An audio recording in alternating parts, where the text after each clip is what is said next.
Bon. Bonjour à tous. Je vais donc vous parler de l'histoire de notre viaduc. Le viaduc des Rochers Noirs. D'abord, le système. C'est le système Gisclar. Pourquoi? Ça vient de la machine à vapeur, de la loi de 1836, qui permettait de suivre les routes, emprunter les ponts routiers, avec des actions alternées des machines à vapeur, et qui faisait onduler ces tabliers. Donc, un homme, Albert Gisclar, polytechnicien de 1860, propose une suspension rigide, triangulée, avec son brevet de 1900. En Corrèze, c'est le docteur Rouby, conseiller général de l'Aplot depuis 1889, puis président du département en 1902, qui prépare la ligne Toulouse-Ussel. Mais en 1903, le chemin de fer, en France je veux dire, arrive à Perpignan, avec la compagnie des chemins de fer du Midi. Mais pour longer la chaîne des Pyrénées vers la tour de Caronne, il faut passer le Cap Cyr, avec un tunnel de 13 km. Donc, c'est un problème. On pense alors à une ligne métrique, à 60 pour 1000, pour passer le col d'Aisne, ce qui va amener la construction de deux viaducs finalement, le pont Séjourné et le pont Gisclar à Montlouis, avec Albert Gisclar et Ferdinand Arnaudin de 1905 à 1908, avec les essais à partir de mars 1909, parce qu'on est à l'altitude de 1200 mètres. En Corrèze, à ce moment-là, un viaduc est signé par le préfet en février 1908 pour un pont suspendu classique, avec des haubans tout de même, des arches en maçonnerie de chaque côté. En 1909, début des travaux pour la ligne en Corrèze, en même temps, et début des essais à Montlouis. Mais très vite, les ingénieurs de la Compagnie du Midi conseillent aux Corréziens de s'intéresser au système Gisclar. Et les deux constructeurs sont chargés d'étudier le projet de la Luzège durant l'été, pendant les essais de Montlouis. Le 31 octobre 1909, un train super lourd est sur le pont, je vais dire pont de Montlouis, un pont à 60 pour 1000. C'est le dernier jour des essais et une fête est prévue à Olette, au-dessous de Montlouis. Il pleut. À la fin des essais, le train montant gagnera Montlouis sans problème. Par contre, le train descendant s'emballera, faute de freinage, et sautera dans le ravin. 6 morts. Donc M. Albert Gisclar, M. Arnaudin sautera et sera blessé. Et la fête sera finie. En janvier 1910, donc, M. Arnaudin reprendra le projet avec les Corréziens et les travaux commenceront en mars 1911 pour les piles et les ancrages. Le pont lui-même sera construit à Châteauneuf-sur-Loire, monté dans la cour de l'usine, avant d'être transporté en Corrèze pour y être monté avec un chariot sur les câbles Ordiche tirés par une locomobile à vapeur.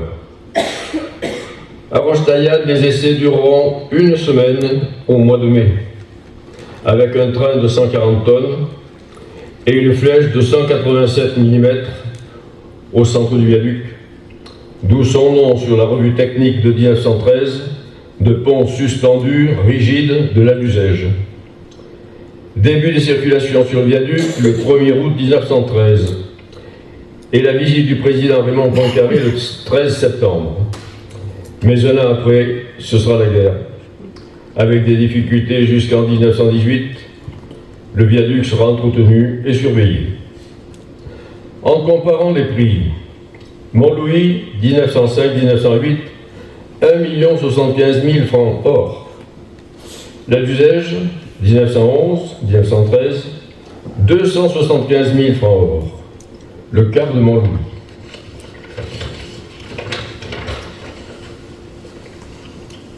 Alors, je reprends l'histoire du viaduc au moment de la guerre 39-45. Le TACO, à ce moment-là, est seul à rouler sur le plateau corrégien. C'est le train du maquis et le viaduc est un arrêt fréquenté. Après la guerre, les ponts et chaussées ne veulent plus du TACO. et de la loi de 1936. Et le président Cueil finira par l'abandonner en 1958, et le dernier autorail sera pour le 31 décembre 1959. Alors tout ira très vite, après un dernier coup de goudron à l'été 1958. Ce sera la destruction de la voie au printemps, 1960, la destruction du matériel sur les années 62-64, rassemblé aux mortiers, locaux, voitures, des wagons, une centaine de wagons, et le viaduc en pont routier, avec 4 cm d'enrobé, des buteaux de chaque côté, et les feux de circulation dans le tunnel sur le pont, jusqu'en novembre 82 en raison des câbles de retenue dans les ancrages. En 84, reconstruction des ancrages par le Conseil général, mais pas de circulation, plus de circulation. C'est le début de l'association Astro 19, 1990-1993. Sondage, exposition, et ce sera la plateforme des Tournadous avec le Conseil général de 95 à 96. Le classement du viaduc, enfin, en décembre 2000, avec un parrain, M. Bertrand Lemoine, l'ami de la Tour Eiffel. En 2006, la parcelle de Firmin avec le chalet, la vigne, l'escalier, l'achat du Rocher de la Buse pour les activités associatives face au viaduc pour le festival de Roche-Taillade que nous attendons. Et les bénévoles, tous les vendredis, sont sur les parcelles achetées pour le viaduc. C'est alors qu'intervient en 2017 la mission de M. Stéphane Bern avec le loto du patrimoine. Notre dossier, centenaire du viaduc en 2013, nos livres, CD, le département, finalement, tout sera prêt en 2020. Le jour où tout a basculé. Un ouvrage exceptionnel, dont on s'est moqué pendant 60 ans. Enfin reconnu pour son exemplarité. L'œuvre de Ferdinand Arnaudin, le constructeur né avec l'acier du XXe siècle. Et devant le retour des Modins, tous les amis du viaduc vous saluent. Donc un grand merci à tous ceux qui ont permis cette situation. La mission Berne, le département propriétaire par son président, à tous les participants, ses familles, Arnaudin, Baudin, Laine Pugel-Lecoq, de 1909 à 2023. Un dernier mot, et un énorme regret, la destruction par la Corrèze de tout le Taco avec un tel patrimoine. Je vous remercie. Merci à vous, M. Pratt.